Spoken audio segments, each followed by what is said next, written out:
بسم اللہ الرحمن الرحیم۔ السلام علیکم ناظرین تاجدار کائنات امام الانبیاء حضرت محمد مصطفیٰ صلی اللہ علیہ وآلہ وسلم نے حضرت ام سلمہ رضی اللہ تعالی عنہا کو کربلا کی مٹی دے کر فرمایا، ام سلمہ یاد رکھنا اور دیکھتی رہنا کہ جس دن یہ مٹی خون میں بدل جائے تو سمجھ لینا میرا حسین شہید ہو گیا ہے۔ گویا حضور اکرم صلی اللہ علیہ وآلہ وسلم کے علم میں تھا کہ ام سلمہ شہادت حسین رضی اللہ تعالیٰ عنہ کے وقت زندہ ہوں گی۔ حضرت ام سلمہ فرماتی ہیں کہ میں نے وہ مٹی سنبھال کر رکھی حتیٰ کہ ہجری کے 60 برس گزر گئے۔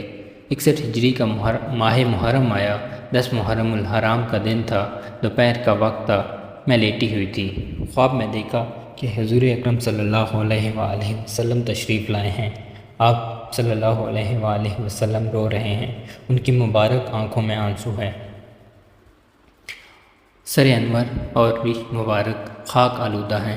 میں پوچھتی ہوں، یا رسول اللہ صلی اللہ علیہ وآلہ وسلم، یہ کیا کیفیت ہے؟ میرے آقا روتے ہوئے فرماتے ہیں، ام سلمہ، میں ابھی حسین کے مقتل کربلا سے آ رہا ہوں، حسین کی شہادت کا منظر دیکھ کر آیا ہوں۔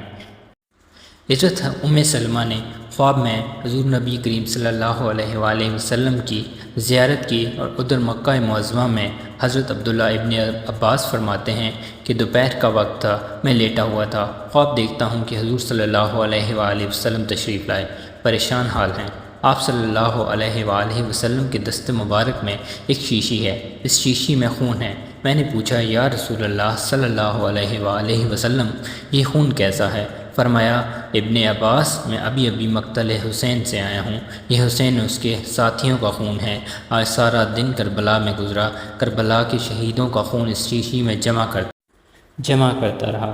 ناظرین، میدان کربلا میں نواسۂ رسول حضرت امام حسین علیہ السلام کی شہادت کے بعد اولاد رسول صلی اللہ علیہ وآلہ وسلم کو قید کیا گیا۔ نبی کریم رؤوف رحیم صلی اللہ علیہ وآلہ وسلم کی بیٹیوں کو بے پردہ کر کے کوفہ اور شام کی طرف لے جایا گیا۔ آگے فوج یزید ناچتی ہوئی جا رہی ہے اور پیچھے رسول اللہ صلی اللہ علیہ وآلہ وسلم کی بیٹیاں بے یار و مددگار ہو کر جا رہی ہیں۔ فوج یزید کے ہاتھوں میں تمام شہیدوں کے کٹے ہوئے سر تھے اور وہاں بغیر سر کے زمین کربلا پر جسم مبارک بکھرے ہوئے تھے۔ تاریخ نے کہہ دیا کہ بغیر کفن و دفن کے 3 دن تک رسول کائنات صلی اللہ علیہ وآلہ وسلم کے خاندان کے جسم مبارک زمین کربلا پر بکھرے پڑے تھے۔ 13 محرم 61 ہجری کو آس پاس کے لوگوں نے یہ معلوم کیا کہ فوج کا پہرا کم ہو گیا ہے، چلو نہر فرات سے پانی بھر کر لاتے ہیں۔ بنی اسد کی کچھ عورتیں جب نہر فرات سے پانی بھرنے گئیں تو دیکھا کہ میدان کربلا کی زمین پر جسم مبارک بکھرے ہوئے ہیں، کہیں کسی کا بازو، کہیں کسی کا جسم۔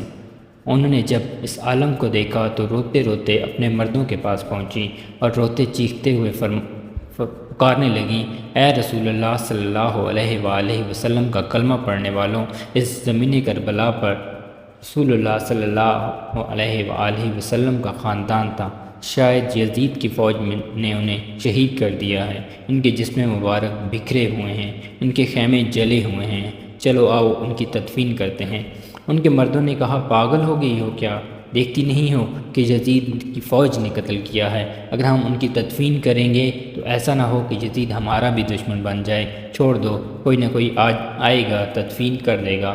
ان عورتوں نے کہا، تعجب ہے کہ تم اپنے آپ کو مسلمان کہتے ہو اور رسول اللہ صلی اللہ علیہ وآلہ وسلم کا کلمہ پڑھتے ہو اور ان کے نواسوں اور ان کی بیٹیوں کے لیے یہ محبت رکھتے ہو۔ کیا رسول اللہ صلی اللہ علیہ وآلہ وسلم نے نہیں فرمایا تھا کہ میں اجرت رسالت کچھ نہیں مانگتا سوائے اس کے کہ میری آل سے محبت کرو؟ اگر تم نہیں جاتے تو نہ جاؤ، ہم جائیں گی رسول کے نواسے کی تدفین کرنے۔ جب بات یہاں تک پہنچی تو مردوں میں سے کچھ کی غیرت جاگ گئی اور وہ ان عورتوں کے ساتھ زمین کربلا پہنچے۔ بس ان کا زمین کربلا پہنچنا تھا۔ دیکھتے کیا ہیں کہ کسی جسم مبارک کا بازو نہیں تو کسی کے جسم کے پر سر نہیں۔ وہ سوچ میں پڑ گئے کہ کیسے تدفین کی جائے۔ آخر کار وہ اس نتیجے پر پہنچے کہ ایک بڑی قبر کھود دیتے ہیں اور اس میں سب لاشوں کی اکٹھی تدفین کرتے ہیں۔ ابھی وہ قبر کھود ہی رہے تھے کہ اتنی دیر میں معجزے سے ایک گھڑ سوار آیا، انہوں نے سمجھا شاید کوئی فوجی ہے، اس سے پوچھنے لگے کہ تم کون ہو؟ تو گھڑ سوار آبدیدہ ہو کر کہنے لگا میں رسول اللہ صلی اللہ علیہ وآلہ وسلم کے نواسے کا بیٹا علی زین العابدین ہوں۔ سب کی آنکھیں بھر آئیں۔ امام زین العابدین نے رسول اللہ صلی اللہ علیہ وآلہ وسلم کی ابا بچائی اور میدان کربلا سے اپنے بابا جان حضرت امام حسین رضی اللہ تعالیٰ عنہ کی لاش کو چننا شروع کر دیا، اور ایک جگہ زمین کو کھودتے ہیں تو وہاں پہلے ہی قبر بنی ہوئی ہے۔ امام حسین علیہ السلام کی اس قبر میں تدفین کرتے ہیں اور ان کے ساتھ اپنے بھائی علی اکبر اور 6 ماہ کے علی اصغر کو بھی دفن کرتے ہیں۔ اس کے بعد ایک بڑی سی قبر کھود کر دوسرے تمام شہیدوں کو دفن کرتے ہیں۔ اس لیے اس جگہ کو گنج شہیداں کہا جاتا ہے، جہاں سب اجسام اکٹھے دفن ہیں۔ بس جب شہیدوں کی تدفین ہو چکی تو کسی نے کہا ایک تدفین رہ گئی ہے، یہ دیکھو ایک بوڑھا صحابی ہے، ان کو ہم نے دفن نہیں کیا۔ امام آگے بڑھے اور فرمانے لگے یہ حبیب بن مظاہر ہیں، اللہ یہ چاہتا ہے کہ ان کی لاش ایسی جگہ دفن ہو جہاں جب بھی کوئی امام حسین علیہ السلام کے پاس آئے تو ان کو سلام کر کے آئے۔ پھر آپ نے جناب حبیب کی تدفین کی۔ سب جانے لگے۔ امام زین العابدین نے کہا رکو، ایک تدفین ابھی بھی رہتی ہے۔ سب نے کہا کچھ نظر نہیں آتا۔ امام زین العابدین نے فرمایا نہر فرات کی طرف چلو۔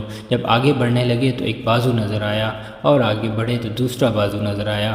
بس تھوڑا اور آگے بڑھنا تھا کہ جناب ابو الفضل حضرت عباس علمدار رضی اللہ تعالیٰ عنہ کا جسم مبارک نظر آیا۔ جناب عباس رضی اللہ تعالیٰ عنہ کو اسی جگہ دفن کر دیا جہاں وہ گھوڑے کی زین سے زمین پر آئے تھے۔ آج بھی قبر عباس رضی اللہ تعالیٰ عنہ اور قبر حسین رضی اللہ تعالیٰ عنہ ایک دوسرے کے آمنے سامنے ہیں۔ ناظرین، نواسہ رسول امام عالی مقام حضرت امام حسین علیہ السلام اور آپ کے باقی ساتھی جو میدان کربلا میں شہید ہوئے، سب کو وہاں کی قریبی گاؤں کے لوگوں نے دفن کیا، اور اس قبیلے کا نام تاریخ میں بنو اسد لکھا ہوا ہے۔ کسی ایک فرد کا نام نہیں ملتا کہ فلاں نے نماز جنازہ پڑھائی۔ مورخین لکھتے ہیں کہ حسین رضی اللہ تعالیٰ عنہ کے ساتھیوں میں 72 افراد شہید ہوئے۔ ان کے شہید ہونے کے ایک دن بعد اور مقام خارزیہ میں جو بنی اسد کے لوگ رہتے تھے، انہوں نے مل کر شہدائے کربلا کو دفن کیا۔ ناظرین، امام حسین علیہ السلام کا سر انور جو دربار جدید میں لایا گیا، وہ کہاں دفن کیا گیا؟ اس سلسلے میں مختلف روایات ہیں، لیکن مشہور یہی ہے کہ آپ رضی اللہ تعالیٰ عنہ کا سر مبارک آپ کی والدہ ماجدہ حضرت بی بی فاطمہ الزہرا سلام اللہ علیہ اور آپ کے برادر اکرم حضرت امام حسن علیہ السلام کے پہلو میں دفن کیا گیا۔ حضرت امام حسین علیہ السلام کی شہادت اصل میں مرگ یزید ہے۔ ناظرین، اسی کے ساتھ اجازت دیجیے کہ آپ کو ہماری کاوش پسند آئی ہوگی۔ ملتے ہیں انشاءاللہ ایک نئی کاوش کے ساتھ۔ اللہ آپ سب کا حامی و ناصر